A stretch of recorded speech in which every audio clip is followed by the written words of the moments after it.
Hai, jumpa lagi di channel YouTube Lindali Vibo Princess. Di kesempatan hari ini, tanggal 27 Juni tahun 2020, saya akan menjawab request teman-teman dari grup Vibo Princess untuk saham-saham berikut. Sebelum ini, teman-teman, yuk kita like, share, dan subscribe channel YouTube ini.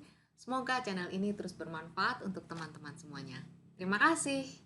Nah, kita mulai. Yang pertama adalah Kalbe Farma.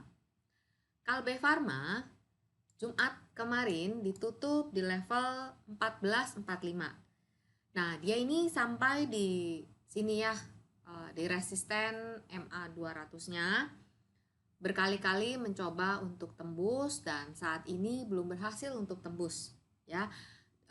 Juga ada saat ini terdekat, ada tertahan ditopang oleh support jangka pendek dari trendline dan Fibonacci di sini ya, supportnya. Area-area inilah yang menjadi area support terdekat untuk Kalbe Farma. Namun bila Kalbe Farma tembus ke bawah level 1405, maka ada sinyal perubahan di tren jangka pendek. Oleh karena itu, supportnya ada di level 1405, 1340, 1320, juga 1360, dan resistennya terdekat ada di 1500 ya. Kita lanjut ke saham berikutnya, Bank BTN. Dari April sampai sekarang ada kenaikan, namun kemudian tes lagi di Mei ya, Mei pertengahan, kemudian dia naik sampai ke area Fibonacci di sini 38.2 ya. Ini untuk Bank BTN. Terakhir kelihatan market ini indecision ya, jadi trennya sih masih terbaca uptrend dari sejak Mei, namun pergerakan di hari Jumat kemarin terlihat indecision, netral ya, antara naik atau turun.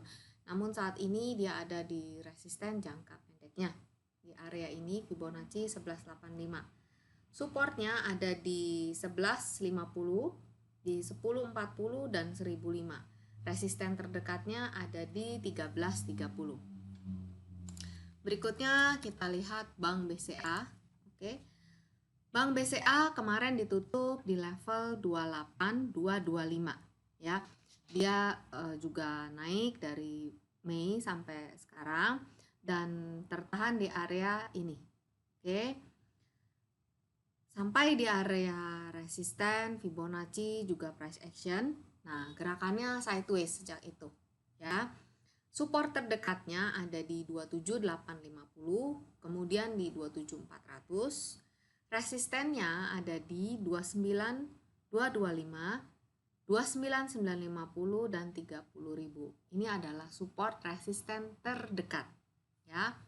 Lanjut, request berikutnya saham Dada, Diamond Citra Propertindo. Saham ini baru IPO ya di Februari tahun ini, tahun 2020, naik sampai ke 428 dan sekarang ada kembali di level terendahnya ya. Level terendah sebelumnya ada di sini 113 sampai 102. Kemarin juga Jumat ditutup di level 113. Trennya turun. Supportnya ada di sini 112 dan 103. Resisten terdekat ada di 129 dan 142. Ya. Berikut kita akan lihat Adaro Energy. Adaro Energy kemarin ditutup di level 1015. Dari April sampai sekarang dia uptrend ya, naik sampai ke area ini Fibonacci, juga area moving average jangka panjangnya, dan semingguan kemarin ini dia sideways ya, dengan support ada di 990, resisten ada di 1030. Kalau kita gambar garis trendline terlihat sudah mulai ada perubahan pergerakan harga ya. Selanjutnya kita akan lihat SMCB. Oke, SMCB ditutup di level 1130 Jumat kemarin. Oke. Dia sideways sejak 13 Mei ya, sideways sejak 13 Mei, baru mencoba untuk break resisten moving average-nya di 11.20, namun pullback lagi, dan posisi kemarin juga sama, dia pullback lagi. Oleh karena itu supportnya ada di 1010 dan 990. Terdekat resisten ada di 1225 dan 1295. Berikutnya kita lihat Pegas ya. Pegas ini dari Maret sampai sekarang perlahan-lahan namun gerakannya tetap uptrend. Oke. Namun sejak kita lihat Juni 9 di sini ya, dia sideways dengan menguji area resisten di 1160. Nah, area ini juga yang menjadi area resisten terdekatnya saat ini ya. Bila sanggup melewati area resisten ini, maka dia akan tes ke 1210, 1215, kemudian 1280 dan 1350. Jadi stepnya perlahan-lahan seperti itu gerakannya ya, halte-halte berhentiannya. Dengan supportnya ada di 1020 dan 950. Oke.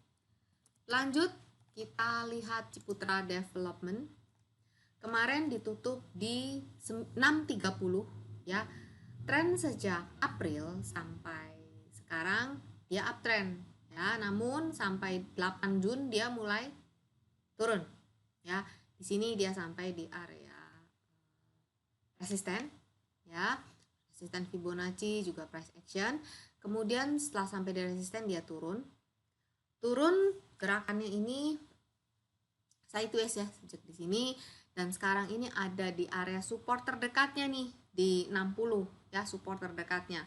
Kalau area support ini jebol, maka dia akan menguji 535 dan 470. Area resistennya ada di 735, 760 dan 810. Terdekatnya untuk Ciputra. Selanjutnya kita akan lihat BSDE. BSDE ini kemarin ditutup di level 770 ya. Trennya sideways sejak April ya, ada di range 885 dan 595. 4 hari terakhir dia tertahan di support 760. Harga ini nggak bergerak kemana-mana. Kalau dia menguat dia akan menguji 825, tapi kalau dia melanjutkan pelemahannya maka dia akan menguji 730, 690 dan 665 ya.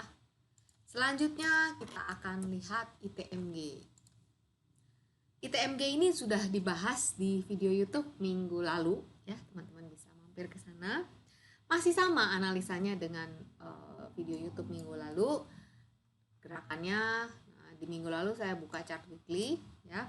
Jadi lowest di weekly itu ada di level 4675, lowest di harga terendah di tahun 2008 itu ada di 5950. Nah, untuk support weekly ada di 6875. Oke. Untuk support daily-nya itu ada di 7225 saat ini. Resisten daily ada di 7800 ya. Jadi gerakan ITMG selama minggu kemarin ini dia bergerak di dalam inside bar ya. Oke, kalau sampai 7225 ditembus maka dia akan tes 6900 sampai 6875 untuk ITMG. Kemudian kita akan lihat berikutnya BRIS, Bank BRI Syariah ya. Kemarin ditutup di level 308.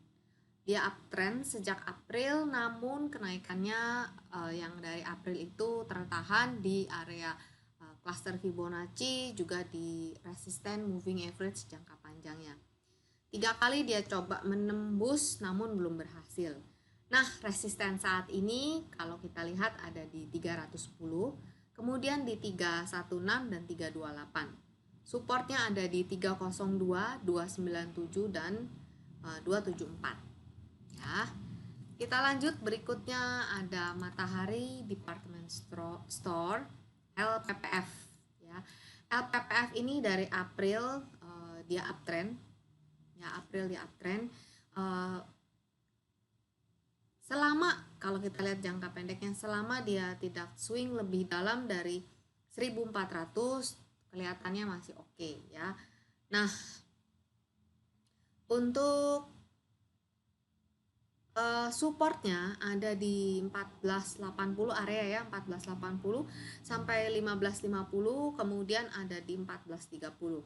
Resistennya ada di 1640. Resisten terdekatnya di situ dulu deh ya. Lanjut kita akan lihat Mayora. Nah, Mayora ini kemarin keluar berita laporan keuangan tahun buku 2019 meraih kenaikan penjualan sebesar 966 miliar. Laba usahanya naik jadi 3,17 triliun. Atas pencapaian tersebut, RUPS tahunan tanggal 26 Juni tahun 2020 memutuskan membagikan dividen sebesar Rp30 per saham. Akan dibagi tanggal 30 Juli tahun 2020. Nah, kita lihat pergerakan harganya. Sejak April dia tuh uptrend ya. Sampai di area resisten, kemudian pullback, sampai lagi di area resisten, kemudian pullback. Ya. Dari April sampai sekarang dia menguat dari level 1360 sampai di 2380. Sejak 3 Juni ini harga turun dalam tren menurun ya. Terhalang resisten di cluster ini, Fibonacci di cluster 2290 sampai 2300. Support terdekatnya ada di 2230, kemudian ada di 2080. Resistennya ada di 2370. Oke. Lanjut kita akan lihat Indonesia Kendaraan Terminal IPCC ya. IPCC ini kemarin ditutup di level 478 ya, di sini uptrend sejak April, naik dari 226 sampai 510. Namun terlihat bearish divergence nih untuk IPCC ya. Terlihat bearish divergence, supportnya ada di 474, kemudian 442. Resisten ada di 510 ya. Lanjut kita akan lihat TBLA. Oke. TBLA bergerak kemarin ditutup di level 555 ya. Sejak April uptrend dan bergerak di dalam channel line ya. Saat ini supportnya ada di 520 sampai 505. Resistennya ada di 585 ya.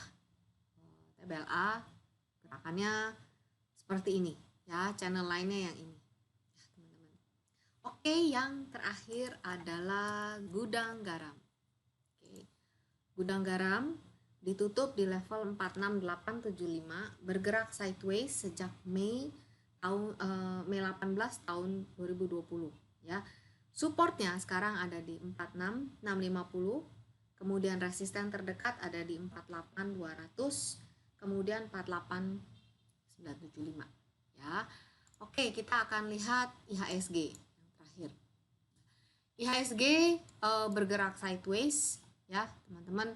Sehari merah, sehari hijau, merah lagi, hijau lagi. Nah, kalau melihat pergerakan di Jumat kemarin terlihat adanya dorongan jual ya, teman-teman. Lalu di sini ada Fibonacci time di tanggal 24 Juni tahun 2020. Teman-teman bisa lihat nanti di Instagram story tentang diary IHSG, juga di Telegram channel ya. Saya sempat menjelaskan di minggu lalu bahwa kalau dilihat dibandingkan di pergerakan Fibonacci time berikutnya, kejadiannya sama. Di kurun waktu itu ada kenaikan, namun besoknya disusul dengan penurunan ya. Di sini ada kenaikan, kemudian besoknya disusul dengan penurunan. Nah, apakah history repeat itself? Kita akan lihat sama-sama. Lalu kalau membandingkan beberapa video YouTube 2 atau 3 minggu yang lalu, saya sempat memperlihatkan pergerakan IHSG di time frame weekly ya. Teman-teman bisa lihat IHSG waktu tahun 2008 berbanding dengan sekarang penurunan di tahun 2020. Kita akan melihat bahwa ada swing yang cukup uh, uh, cukup cukup berasa ya. Apakah history juga repeat itself? Kita akan lihat sama-sama. Namun sejarah mencatatnya seperti itu. Oke, itu aja yang bisa saya share untuk IHSG. Untuk support IHSG terdekat ada di sini di level 4.800-an, lalu di 4719 dan di sini dulu ya. Paling jauh 4409. Ini yang bisa terbaca ya supportnya. Resistennya ada di 5000-an dan 51. Update setiap hari pergerakan IHSG ada di Instagram Story, juga ada di channel Telegram Vibo Princess. Ini dulu teman-teman yang bisa saya bagikan. Request saham yang lain saya coba untuk menyusul menjawabnya di grup ya. Semoga apa yang saya bagikan saat ini bermanfaat untuk teman-teman semuanya. Tetap semangat menghadapi merah hijaunya market. Salam semangat selalu dari saya Lindali. Bye.